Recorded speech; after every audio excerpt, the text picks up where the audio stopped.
আজ তো পুরো 1,00,000 টাকা পেয়ে গেলাম। এই পৃথিবীতে এমন তো কেউ নেই যে আমাকে বিনা স্বার্থে ভালোবাসে।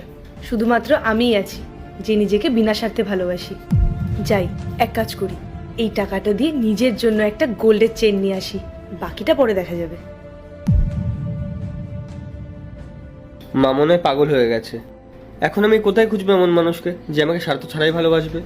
নিখুচি করেছে এসবের। আমি এক কাজ করি, এই 1,00,000 টাকা দিয়ে একটা সেকেন্ড হ্যান্ড গাড়ি নিয়ে আসি, বাদ বাকিটাকে ইএমআই করিয়ে নেবো। মা যখন বলেছে, এরকম মানুষ তখন অবশ্যই থাকবে কোথাও না কোথাও। আমাকেই একটু কষ্ট করে খুঁজে বার করতে হবে। ওয়াও, কি সুন্দর লাগছে নেকলেসটা। এটা তো আমি সবসময় পরে থাকবো।